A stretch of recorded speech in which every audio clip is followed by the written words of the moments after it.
नमस्कार दोस्तों, मैं डॉक्टर रियाज भदौरिया। हमारे यूट्यूब चैनल भदौरिया एजुकेशन पर आप सभी का स्वागत है। दोस्तों, आज हम अपनी जो दूसरी श्रृंखला चला रहे हैं गणित की,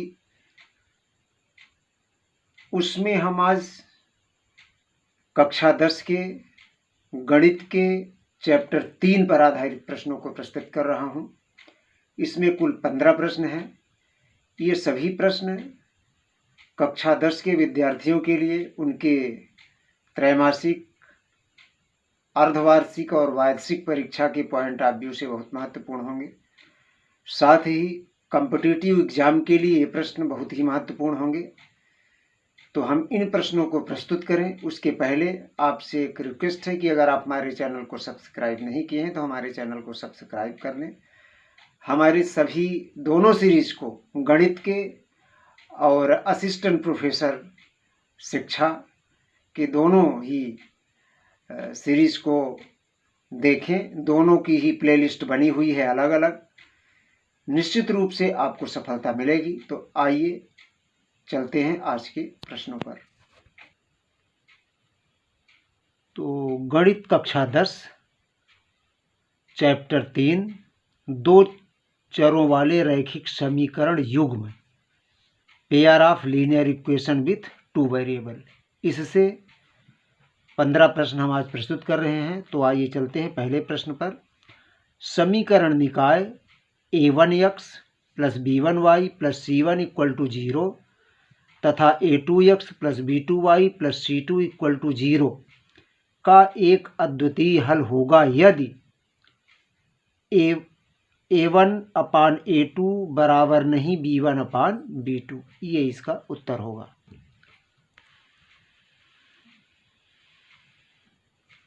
दूसरा प्रश्न है, जब a1/a2 बराबर b1/b2 बराबर नहीं c1/c2 हो तो समीकरण निकाय a1x + b1y + c1 = 0 तथा a2x + b2y + c2 = 0 का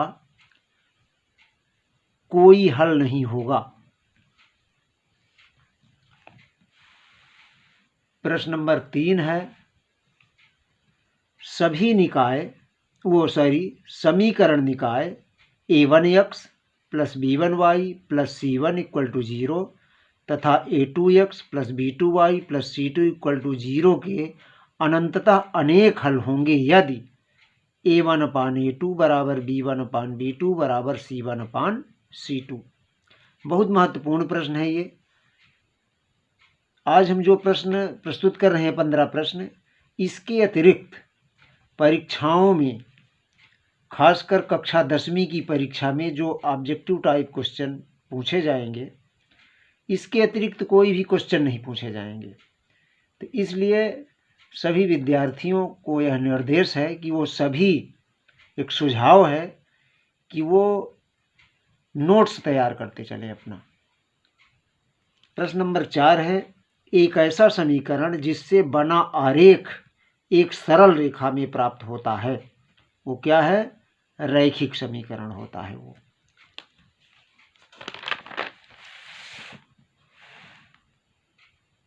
अगला प्रश्न है, जब रैखिक समीकरण युग्म द्वारा खींचे गए आरेख से संपाती रेखाएं प्राप्त हो तब समीकरण के अनंततः अनेक हल होते हैं। जब संपाती रेखाएं प्राप्त हो समीकरण से। प्रश्न नंबर 6 है, जब रेखाएं प्रतिच्छेदी हों, समीकरण युग्म द्वारा खींचे गए आरेख से जब रेखाएं प्रतिच्छेदी हों, प्रतिच्छेदी रेखाएं, जब दो रेखाएं ऐसी प्राप्त हों जो प्रतिच्छेदी हों, उस स्थिति में अद्वितीय हल होता है। अगला प्रश्न है, रेखाएं जब समांतर प्राप्त हों, जो रैखिक समीकरण युग्म हैं उनसे जो दो रेखाएं प्राप्त होती हैं, जब दोनों रेखाएं समांतर प्राप्त होती हैं तब समीकरण के कोई हल नहीं होते। प्रश्न नंबर 8 है, जब रेखा x अक्ष को काटे तब y का मान 0 होता है और जब रेखा y अक्ष को काटे तब यक्ष का मान शून्य होता है। 10वां प्रश्न है, जब किसी समीकरण निकाय का कोई हल नहीं होता तब वह निकाय कहलाता है, तो वह है असंगत निकाय।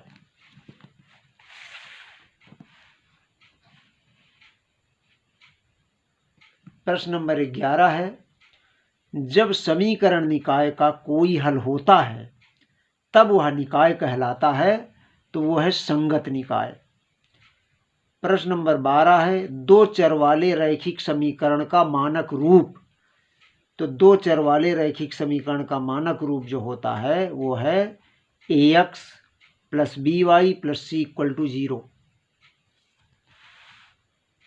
प्रश्न नंबर 13 है, ax एवं y का मान युग्म x y जो दिए हुए समीकरण ax plus by plus c equal to 0 को संतुष्ट करता है कहलाता है। तो क्या कहलाता है? समीकरण के हल उसे कहते हैं।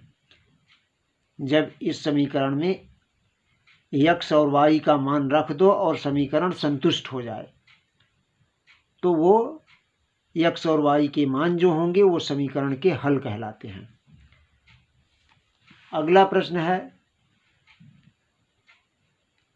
x minus 2y equal to 0, 3x plus 4y minus 20 equal to 0 द्वारा प्राप्त रेखाएं अब क्या होंगी? वो एक दूसरे को प्रतिच्छेद करेंगी।